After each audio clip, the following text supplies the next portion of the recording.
Hello everyone, आज चाहिँ नि हामी कसरी .com.np लिने भनेर बारेमा चाहिँ नि सिक्दैछौँ।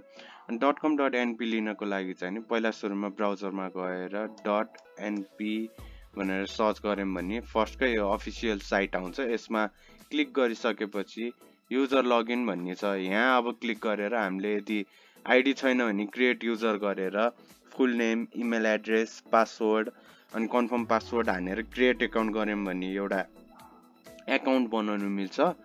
अनि अलरेडी मसँग भइसकेको भएर चाहिँ नि मैले यो इमेल एड्रेस हान्न गइरहेको छु। अब यहाँ हामीले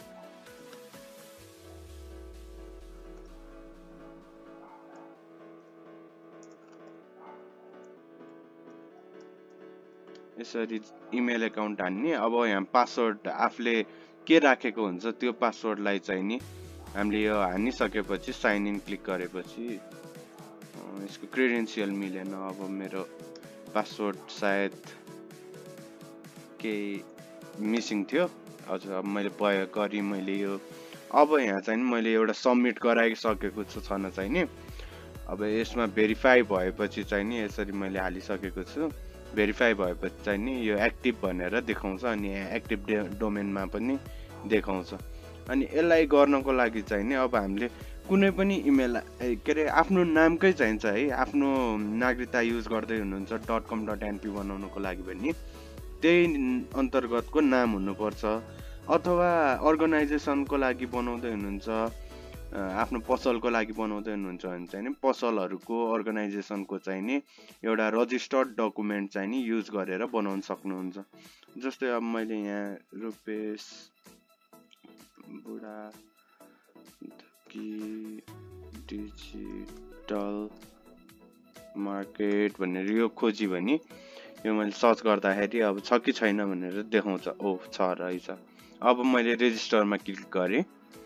यसमा चाहिँ नि अब हामीले सेम यही ns1.hosting.net.np मात्र हाने नि पुग्छ। यस भनेको अब हामीले सर्भर लिइसकेपछि चाहिँ नि यो हामीले चेन्ज पनि गराउनु मिल्छ, एडिट DNS भनेर। अहिलेलाई यही राखिदिँदा मात्र पनि केही फरक पर्दैन। तर हामीले जुन होस्टिङ लिँदैछौँ त्यसको चाहिँ नि हामीले यो प्राइमेरी नेम सर्भरहरू, सेकेन्डरी नेम सर्भरहरू चाहिँ नि युज गर्नुपर्ने हुन्छ यसमा चाहिँ नि।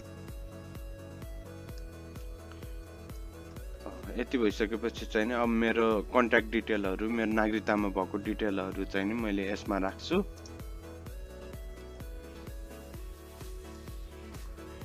अनि अर्गनाइजेसनको लागि होइन, यो नेपाल ठिक छ। अब यहाँ बागमती प्रदेश मेरो नागरिकता अनुसारले राख्नु पर्यो नि त यसमा त। अब यहाँ टोखा भयो अनि एड्रेस टोखा भण्डारी।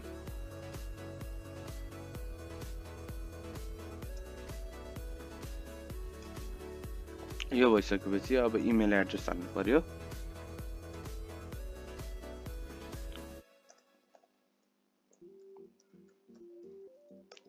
यो सबै म्याच हुनुपर्ने हुन्छ।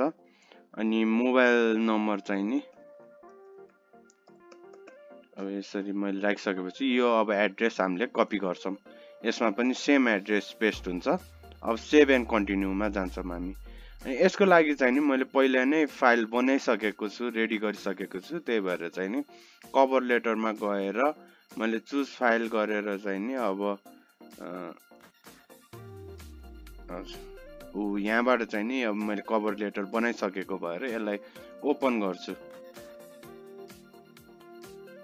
यो ओपन भइसकेपछि अब मैले सेभ इमेज गर्छु। यो आइसक्यो, अब हाम्रो कभर लेटर आयो। अब मैले सिटिजनसिपको लागि फेरि त्यही अनुसारले चुज फाइल गरेर अब यो PNG चाहिँ लिँदैन, त्यही भएर हामीले JPG नै बनाउनु पर्ने हुन्छ। अनि यो ओपन गरिदिइसकेपछि चाहिँ नि सेभ इमेज गरेर अब यो आइसक्यो। अब हाम्रो लास्ट स्टेप भनेको चाहिँ नि रिक्वेस्ट डोमेन प्रोसिड गरेपछि चाहिँ नि यो क्लिक गरिसकेपछि हाम्रो सक्सेसफुल्ली सकिन्छ काम चाहिँ नि। यसरी आउँछ।